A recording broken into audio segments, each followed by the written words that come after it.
Bonjour à tous, aujourd'hui on se retrouve pour une nouvelle vidéo. Je vais vous présenter des montres sur Amazon. Alors moi je suis pas forcément fan d'acheter des montres sur Amazon parce que je pense qu'il y a d'autres sites qui sont mieux.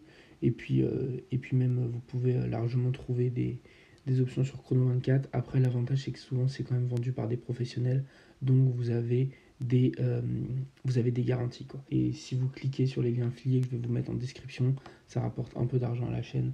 Donc n'hésitez pas à cliquer sur ces montres. L'idée c'est évidemment pas de vous faire un top classique avec toutes les montres qu'on a l'habitude de voir et de revoir. L'idée de la chaîne c'est un peu comme de vous faire découvrir des modèles qui sont un peu inédits. Donc on va faire une petite sélection un peu plus atypique que d'habitude. Pour moi, un des réels avantages d'Amazon par rapport aux autres types de montres, vous pouvez aussi en trouver sur Chrono24, mais ça devient de plus en plus difficile, c'est que vous pouvez trouver des modèles qui sont, par exemple les Seiko 5 qui sont sortis de collection, vous ne pourrez plus les trouver chez Seiko, vous ne pourrez plus les trouver chez les sites marchands classiques comme Ocarat, etc., puisqu'ils ont tout vendu. En revanche, vous pouvez encore les trouver sur Amazon, et moi je pense notamment à cette série de Seiko 5, je ne sais plus exactement quelles sont les références, c'est une J, je ne sais plus trop, mais l'avantage, c'est qu'elles sont disponibles sur Amazon, et cette montre en particulier, elle existe en plein de coloris différents. Vous voyez, il y a du gris, il y a du doré même, il y a du bleu, etc. C'est absolument des montres pour moi qui sont les mieux pour commencer une collection. Certes, elles sont pas forcément hyper qualitatives, enfin tout est relatif parce que ça dépend évidemment de ce que vous avez vu après, mais en tout cas quand on a un peu développé son goût et sa connaissance, elles sont pas très qualitatives, mais pour commencer elles sont extrêmement bien. C'est encore les anciens mouvements le mouvement Seiko d'ancienne génération, les 7S26, donc pas de remontage manuel et pas de stop seconde, mais en soi elles sont tellement pas précises que ça sert pas à grand chose d'avoir un stop seconde je pense. Mais par contre elles sont quand même hyper bien finies, et moi ce que j'adore c'est que pour des montres automatiques, le dessin fait que elles paraissent hyper fines, et elles sont encore pour moi vraiment des alternatives pour des montres de tous les jours, pour quelqu'un qui voudrait acheter une montre automatique mais qui voudrait pas en faire forcément collection et qui a pas envie de mettre des 1000 et des 100. C'est une superbe option parce que c'est une montre qu'on peut porter tous les jours. En bleu, en noir, c'est hyper passe-partout, même en gris. En doré, un peu moins, mais ça fait le taf. C'est du 37 mm, donc ça convient à tous les poignets. Bracelet acier, c'est hyper classique. Là, elle est à 198 € pour la version bleue. Pour moi, c'est un peu ma version préférée. Mais vous l'avez moins cher en gris. Je crois elle est moins chère en gris. En gris, elle est pas disponible. Bon, elle n'est pas disponible en gris. Mais voilà, dans cette couleur-là, elle est un peu moins chère, en 174 en noir. C'est du noir. Hein. Et bon, alors ces montres, elles ont pris énormément de cotes. Moi, quand j'ai commencé à m'intéresser à l'horlogerie, c'était en 2019-2020. Ça se trouvait à moins de 100 balles sur Chrono24. 90-95 balles. Maintenant, forcément, c'est sorti de collection. Il y a les nouvelles Seiko 5 qui sont arrivées. Et donc, c'est beaucoup plus cher. Mais ça reste quand même. Et pour 200 €, il y a quand même de moins en moins de choses en montre mécanique actuellement. Donc allez-y quoi, go sur ce type de modèle, c'est souvent le modèle que je conseille à des gens qui veulent commencer, beaucoup plus qu'une plongeuse ou quelque chose comme ça, parce que là c'est quand même un design qui est assez passe-partout quoi. Dans la même veine, on a aussi pareil, toujours dans cette gamme de Seiko 5 avec le 7S26 en 37 mm, on a les Field. Ils ont sorti des nouvelles itérations de la Field, pour moi, qu'on parle réellement davantage parce qu'elles sont beaucoup plus chères. Celle-ci est à 182 €. Allez-y, encore une fois, pareil, il y a 3 ans, ça valait 110 balles. Mais si vous voulez une montre qui est un peu plus typée aventure, entre guillemets, c'est aussi un bon choix avec jour date, donc pratique pour tous les jours. Et puis c'est quand même assez de la bonne qualité, tout brossé. On va passer à la Timex Marlin. Alors pour moi, tous les gens qui conseillent d'acheter une Orient Bambino à la place d'une Timex Marlin, c'est pas forcément un bon choix. La Timex Marlin, elle est en 35 mm. Elle est bon à 35 mm. Alors c'est sûr que ça peut pas convenir à tous les poignets. Il y a une version qui existe en 40. Je pense qu'en 40 ça devient un peu une pizza. Mais elle est automatique en 40. La version 35 mm, elle est manuelle. Sur la version 35 mm, on a un mouvement chinois. C'est assez difficile de trouver quel est le mouvement. Enfin, ils le disent pas, ils le disent généralement pas sur les fiches produits, mais c'est un mouvement chinois, c'est un mouvement Seagull. Après, c'est un mouvement manuel qui fait excessivement bien le taf, et surtout, ça permet de garantir une épaisseur hyper contenue. Donc, pour moi, c'est absolument un banger si vous voulez une montre habillée, pas trop chère, et Moi, je l'avais offert à ma copine et franchement, c'est super, super qualitatif. Le bracelet est pas top, mais la tête de montre en elle-même est super bien. C'est un verre plexi par contre, qui se raye assez facilement, mais bon, au pire, vous pourrez le polir. Après, ça vaut 120 balles. Enfin, c'est franchement, là, je pense qu'elle est en promo parce que le modèle doré est un peu moins désirable en Europe. Mais de base, ça vaut dans les 200 € quoi. Alors qu'une Bambino, c'est à peu près le même prix. C'est automatique, certes, mais c'est beaucoup plus épais. Et la Bambino, en fait, elle fait 12 mm. On s'en lasse assez vite, alors que celle-ci, elle est hyper fine et surtout 35 mm. Vous avez vous avez une super alternative de dress watch. J'ai acheté énormément de lip vintage, type lip Dauphine, lip Genève, etc. sur le bon coin. Et en fait, maintenant, j'ai envie de vous dire, ça sert pas à grand chose d'acheter une lip quand ça, c'est à 120 balles. Une lip, vous en trouvez pour entre 50 et 90 balles, quoi, qui va pas forcément fonctionner, que vous aurez à faire réviser. Vaut mieux directement se tourner là-dessus. C'est exactement la même chose en termes de design. Et vous avez une chose qui est 100% fonctionnelle, neuf. Et si vous aimez les montres habillées, pour moi, quand vous commencez votre collection, c'est une montre à avoir. Elle existe aussi en argenté. Je vais vous mettre tout le temps le lien en description pour les mecs qui préfèrent l'acier. Mais je trouve que doré, ça rend vraiment bien. Et il n'y a rien de plus avec un t-shirt blanc. Enfin, c'est assez. C'est assez stylé. Celle-là, j'ai un peu hésité à vous la présenter, l'Orient et tout, parce que vous l'avez vu à peu près partout. J'ai pris la Ray et pas la Mako. La différence entre une Ray et une Mako, c'est les index. J'ai encore pris les deuxième génération parce qu'elles sont pas trop chères. Vous voyez, 233 €. Vous fiez pas aux 350 €. Moi, je l'ai eu il y a 2-3 ans maintenant. C'était une des premières montres que j'ai eu dans ma collection. Je l'avais eu à 140 balles sur Convaincad. Donc vous voyez quand même une sacrée inflation sur les montres. Bon, après, il y a peut-être moyen de trouver moins cher. Mais en tout cas, là, elle est affichée à 233 €. Et je préfère les index plots comme ça parce que la Mako, elle a les index 12, 6 et 9, je crois. Enfin, en tout cas, 12 en haut et des index bâtons. Je suis pas forcément fan, mais cette montre, elle est vraiment absolument top. Enfin, honnêtement, pour le prix, c'est une putain de qualité. Juste le bracelet est pourri et surtout, ce que j'aime pas dans le bracelet, c'est le polissage.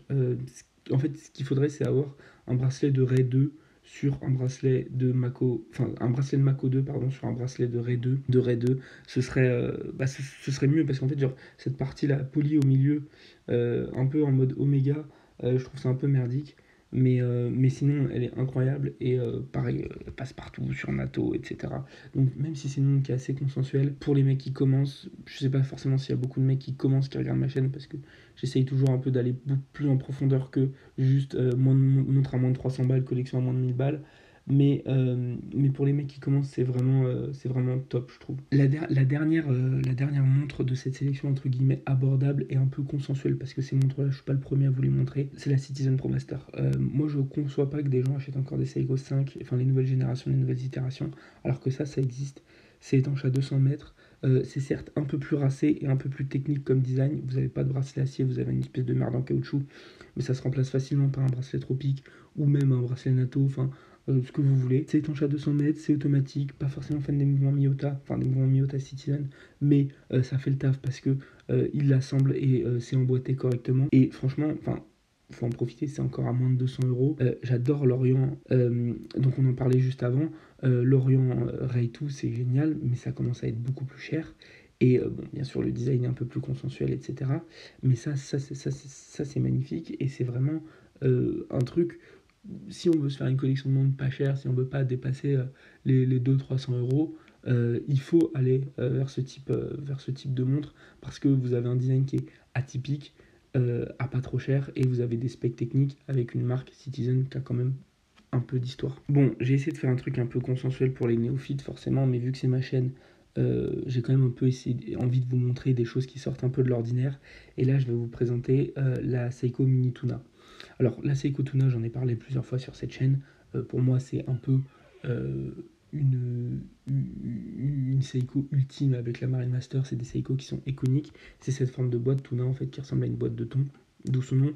Les premières, elles sont sorties dans les années 60. C'était les premières montres qui étaient étanches, en caisson hyperbar sans valve à hélium. On rappelle un peu l'idée d'une valve à hélium. Quand vous faites une plongée en saturation, il y a tellement de pression que l'hélium rentre à l'intérieur de votre montre Et au fur et à mesure que vous allez remonter, la pression descend dans la cabine de saturation, enfin dans le caisson hyperbar. Et ça a tendance enfin, l'hélium a tendance à vouloir sortir parce qu'il est, c'est un gaz noble. Il est moins lourd moins lourd entre guillemets, moins dense que l'oxygène. Enfin, pas que l'oxygène, mais que l'air en général, oxygène plus azote. Il va faire exploser le verre de montre. Donc il y a deux solutions. Soit vous faites comme Doxa et Rolex et vous faites une valve à hélium. C'est un peu genre le principe d'un bouchon sur une cocotte minute. Là, vous faites descendre la pression comme ça, avec une partie mobile qui peut s'ouvrir uniquement dans un sens. Soit vous faites comme Seiko et vous faites les bourrins et vous faites vraiment une montre dans laquelle rien n'entrera. C'est-à-dire qu'il n'y a pas d'air qui rentre. Et c'était le principe de la Tuna. Les premières Tuna, elles étaient avec un mouvement automatique high beat qui était monté sur les grands Seiko de l'époque et les King Seiko, donc vraiment le mouvement le mouvement le plus abouti de la marque. Il y avait une considération aussi de couple parce qu'ils ne pouvaient pas mettre de montre à quartz parce que ils pouvaient pas mettre de mouvement quartz dedans parce que les aiguilles étaient tellement lourdes que les mouvements quartz de l'époque n'avaient pas assez de couple pour les faire tourner. Enfin, c'était un truc assez délirant. Il y a un mec qui a fait une conférence d'1 heure et demie sur les plongeuses Seiko sur YouTube qui est disponible. Si je la retrouve, je vous mettrai en barre d'infos, mais c'est super intéressant. Ça, c'est vraiment genre des vrais passionnés. Et donc Seiko, évidemment, dans leur délire de tout décliner en gammes différentes, ils l'ont fait pour la Marine Master. Ils la font aussi pour la Tuna. Ils sont revenus avec des mini Tuna entre guillemets qui reprennent la boîte mais qui n'ont pas les mêmes specs techniques de la Tuna originale. Je crois qu'elle était étanche à 1000-1500 mètres.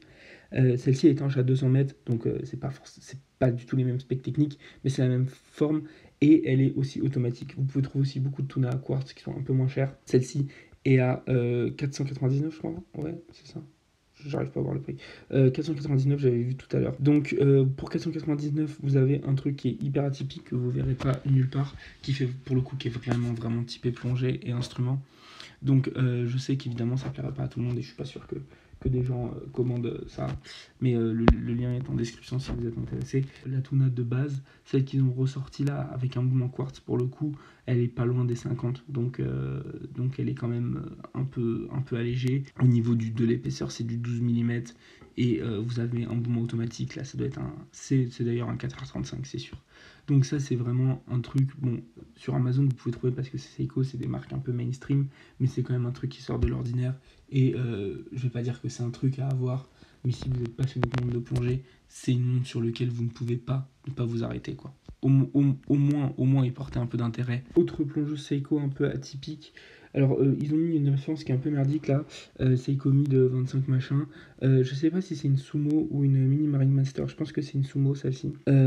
Alors, moi, cette montre, de prime abord, j'aime pas trop. Enfin, voilà, c'est pas un design qui me parle.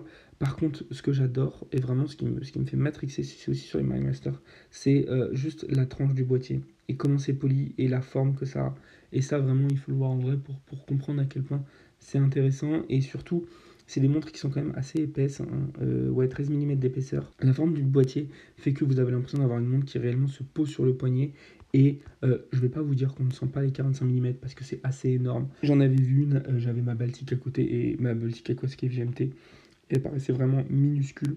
Mais c'est pas aussi énorme que ce qu'on pourrait croire. Et bon, alors ça reprend un peu le boîtier de la Marine Master. Le boîtier de la Marine Master avait un boîtier monobloc. Là, c'est pas le cas, c'est un fond vissé. C'est un peu moins intéressant techniquement, mais toujours comme ce qu'on disait avec la Tuna.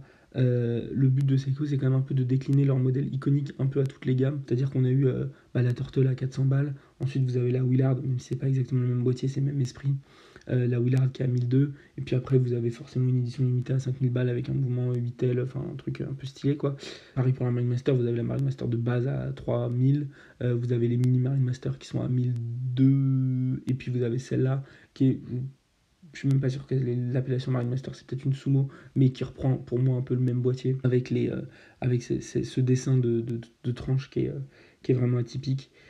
Qui est à 719 quoi. Comme la Tuna en fait, c'est des choses qui sont atypiques et qui font partie essentielle de l'histoire de Seiko et on peut pas se limiter à la SKX ni au Seiko 5 pour comprendre réellement Seiko. La dernière montre de cette collection c'est cette Seiko SPB 143J1. Alors c'est un peu la même chose que pour la Mako 2, Mako 2, Red 2, etc. C'est des montres qui sont super mainstream, vous l'avez vu partout cette montre là. Mais je trouve que malgré tout, même si j'ai beaucoup critiqué Seiko, notamment dans une des vidéos que j'ai faites, et que moi, personnellement, j'irai pas forcément sur ce genre de montre, sur une marque de style Seiko à ce prix-là. Je trouve qu'il y a des micro-marques qui font un taf super intéressant à ce prix-là. Il y a des gens qui ont besoin d'avoir un nom, entre guillemets, même si c'est pas un nom style Rolex, Omega, etc. Ils ont quand même besoin d'avoir un nom, d'avoir quelque chose qui les rassure. C'est aussi pour ça que des gens vont vers Tissot, vont vers Hamilton, vont vers le Swatch Group, et dans la même veine vont aussi vers Seiko. Et donc si vous avez besoin, pour moi, d'avoir un nom, d'avoir quelque chose qui vous rattache à quelque chose de plus mainstream, entre guillemets, de plus connu, et aussi un gage de qualité, parce que c'est sûr qu'une micro-marque, on a aussi le risque, quand on achète une micro-marque, quand on fait le choix de faire confiance à un fournisseur qui n'est pas forcément très très réputé. Une micro-marque, c'est un fournisseur pas très réputé, parce que du fait de son caractère juvénile dans l'industrie, on ne sait pas s'il sera là dans 10 ans ou dans 15 ans, etc. Alors que Seiko, ça fait 150 ans que ça existe. Donc dans Seiko, dans 10-15 ans, j'ose espérer que ce sera encore là. Et donc vous aurez les pièces, vous aurez toutes ces choses-là, vous pouvez changer les inserts, vous pouvez même les modder maintenant avec Seiko. Donc si la lunette est complètement rincée, vous la changez, si les aiguilles sont tordues, vous les changez, etc. Et donc pour moi, si vraiment vous voulez une montre de ce type-là, en plongeuse, il faut absolument aller sur celle-ci, cette Seiko SPB 143J1, qui a quand même une identité propre. Ce boîtier de type Skin Diver, pour moi, il y a eu énormément de micro-marques qui ont fait des boîtiers de type Skin Diver ces dernières années, mais c'est réellement Seiko qui a relancé ça en relançant cette gamme, qui a avec la 62 masse le boîtier de Skin Diver originel. Et donc c'est quand même une super montre malgré tout, même si personnellement j'achèterais pas ça. Mais pour quelqu'un qui veut un nom et qui veut une garantie de qualité, pour moi c'est un bon choix. Alors la dernière, Chassé naturel, il revient en galop. Je vais pas vous présenter une montre classique. Là je vais vous présenter une Laco. Donc Laco, c'est une marque allemande qui a fourni l'armée allemande aussi pendant la Seconde Guerre mondiale. Et là, on est clairement sur une montre de pilote.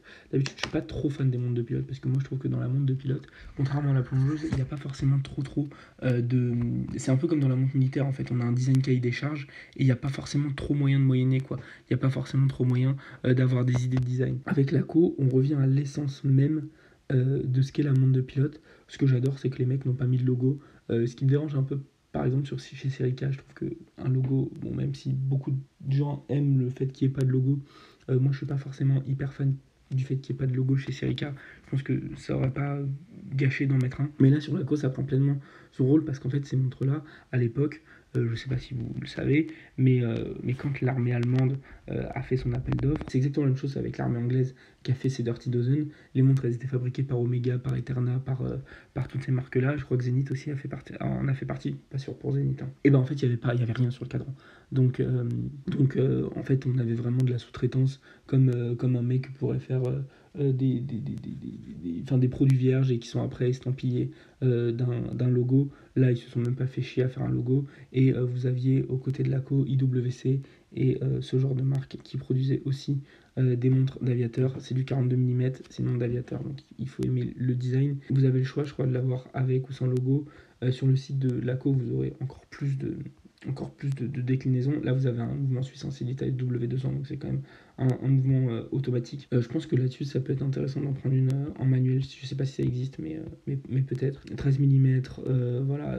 Bon, en plus, elle est étanche à 100 mètres, donc que demande le peuple. 42 mm, ça reste encore raisonnable. Moi, je pense qu'avec une montre de pilote, j'irais pousser le délire jusqu'au bout. Je prends un truc énorme de 45 mm, parce que, comme la Tuna, c'est des montres, c'est des montres qui suffisent à elles-mêmes, quoi. Quand on achète une Tuna, on n'achète pas une Tuna pour la mettre au bureau, on n'achète pas non plus une Laco Aviateur pour la mettre au bureau, on achète parce qu'on assume le style, qu'on se prend un peu pour Tom Cruise, et que on kiffe les montres d'aviateur.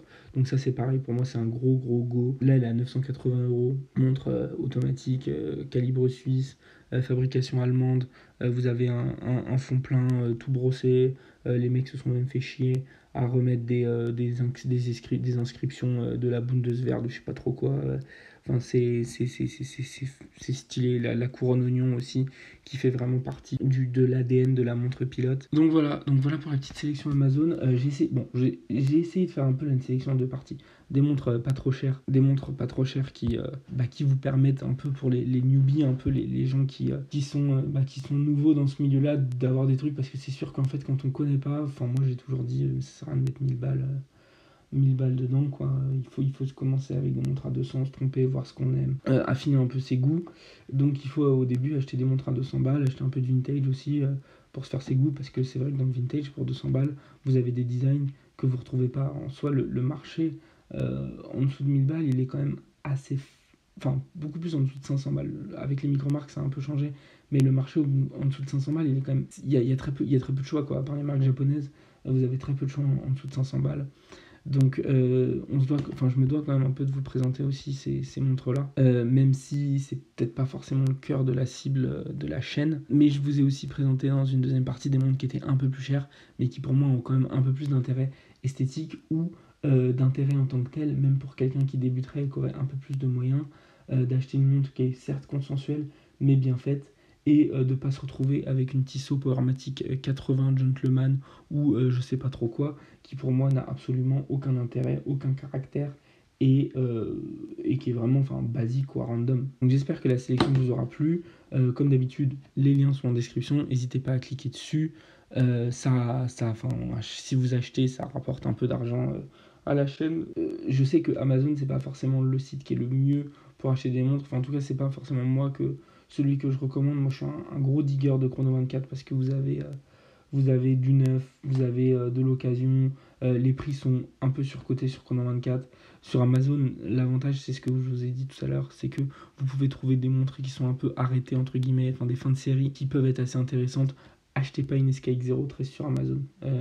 Achetez pas une SKX 0013 sur Amazon à 700 balles, c'est complètement débile. Mais les petites Seiko, là, même si elles ont énormément monté, elles sont encore, pour moi, dans les prix. Et puis voilà, quoi, pour porter des montres, acheter des montres, achetez-les sur Amazon, achetez-les sur Chrono 24, achetez-les sur Le Bon Coin, achetez-les en parlant à des mecs. Enfin, la finalité quand même de tout ça, c'est quand même de parler aux gens, et c'est pour ça que j'ai fait cette chaîne YouTube. Vivre sa passion tout seul dans son coin, c'est quand même, c'est quand même pour moi un truc un peu louche, quoi. Donc bon, je m'égare, je vais vous laisser là, et puis à la semaine prochaine.